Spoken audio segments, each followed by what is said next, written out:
Hey guys, welcome back to another of my tips and tricks video. I think this is part 3, and yeah, hopefully this series has been of help to some of your, especially the newer players who are not really familiar with some of the cards. And if you're enjoying the content, so do remember to help me by liking this video and subscribing to my small growing channel. Yeah, so without further ado, let's jump in and take a look at the tips for today. So first thing I have here is Supreme King Dark Rebellion attack stealing effect can be used during either player turn, so you can bait opponents to crash into it. Yeah, so I won't say you can really bait opponent into this, but it's something quite useful to take note as well. So this card can actually make one of your opponents attack to 0, and then you gain its original attack. Yeah, so this effect, usually we use it during our turn, but this can also be used during opponent's turn as well if they decide to attack into this. Yeah, which usually if they read it, they won't do that, but of course there are always like that a few scenarios where people don't read it. Yeah, but usually if that's the case, right, I won't really get out Dark Rebellion. I'll get out Clear Wing instead. Because Clear Wing, usually I can get this out with during opponent's turn with Hardy Bucks and one Dark Pendulum monster. Yeah, when it's summoned, it will do a Raigi key first, and then similar to what Dark Rebellion has, when your opponent attacks this monster, you can instantly just destroy it without even going into the damage step. Yeah, and this is once per turn. Yeah, so as compared to this with Dark Rebellion, I would say that the Clear Wing has a better baiting effect and it's easier to come out lah, and especially it's during opponent's turn since it has actually 2 effects, Raigi Key and then the destroy effect. Yeah, not sure if my voice sounds okay, but yeah, hopefully it's okay. Yeah, so this is tips number 1. I won't really say it's a tip, it's more of something to take note. Yeah, okay. Number 2, if you use Electromite to destroy double iris on the field and then add it back to your hand, it doesn't trigger the effect to search for Pendulum Graph. Yeah, so I learned this the hard way, but I totally forget this condition exists. So what happened is, what I did during that game was, I decided to use Electromite to destroy double iris on the skill. Then I'm thinking, since I have nothing much use to take back to my hand, I decided to take double iris back to my hand. Yeah, but then since it in the end resolve in my hand, it doesn't consider it as being destroyed because it's already in my hand.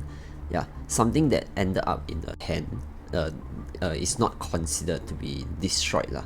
So I'm unable to search for any Pendulum Graph card from my deck to my hand.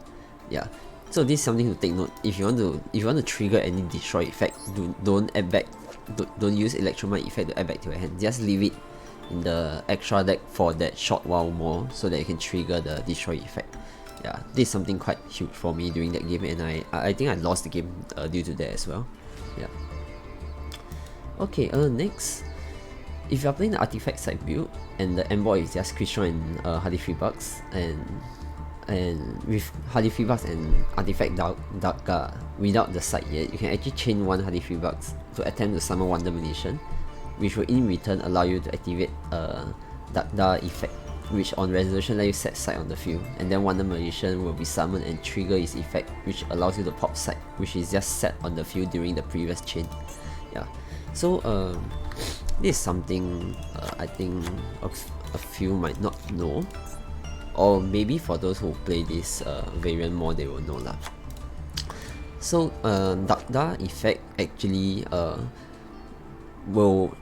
as long as another effect activates, you can straight away set one artifact monster from your hand or deck to the field. This effect actually triggers straight away after something is activated. You don't have to wait for it to be resolved. So what happened is, while these 2 cards is on the field, you can trigger Crystron effect first, which while it's still on the chain, your Dark effect will actually activate to set your artifact side.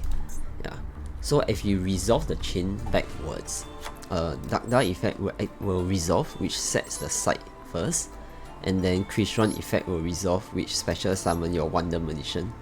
Yeah, so if you realize in this chain, before Wonder Magician actually activates effect, site is already on the field. Yeah, so in the next chain where the Wonder Magician is synchro summon, you can use the effect to destroy artifact site. Yeah, so with this combo, right, you don't really have to wait for opponents to do something before you can set the site. You can actually just activate the effect yourself. Yeah, so this is something to take note. Okay, number 4. Celestial's Pendulum skill effect can revive Time Star from graveyard, and then Time Star can protect Celestial from being destroyed since Time Star Magician is already on the field. Yeah, so yeah, this is something that a lot of people are unaware as well. The strong thing about Celestial Magician. Okay, so just quickly go through, right? So Celestial Pendant effect is when one of your exit monster control that was special summon from that is destroyed by battle or card effect. You can actually special summon that back, then you destroy this card.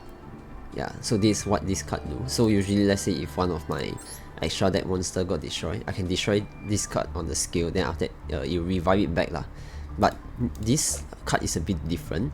It actually revives back the monster first and then destroy itself. Yeah, which lets you play around Time Star effect. So let's say Time Star got destroyed, right? Once it's in the once it got destroyed, you'll trigger Celestial effect to special summon back that back Time Star first. And since it's special summon back first, it's already on the field.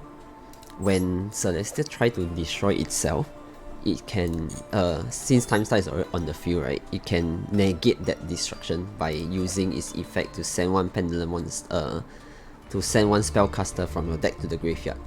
Yeah, so these two actually works quite well together.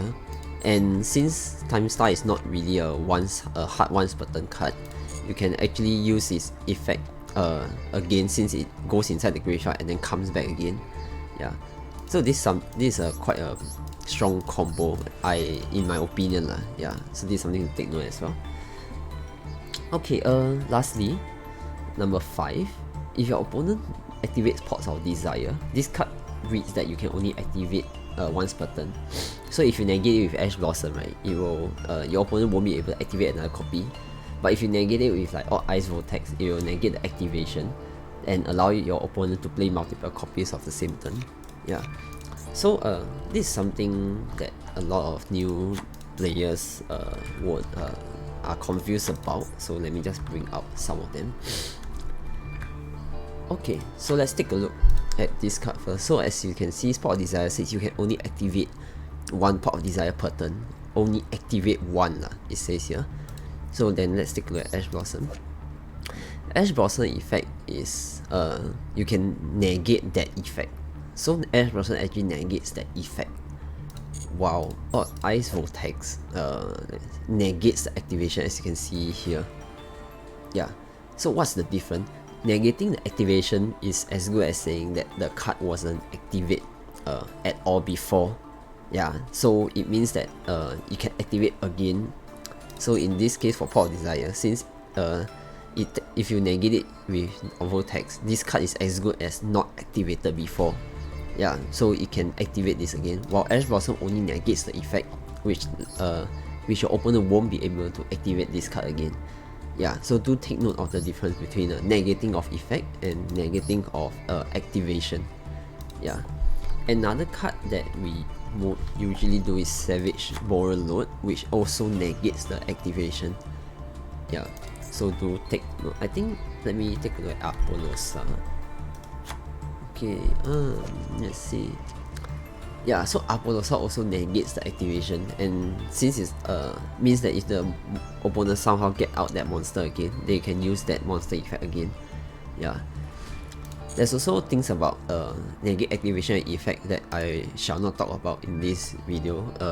I'll find another video to talk about it. Yeah. So yeah, that's all for today's tips and tricks.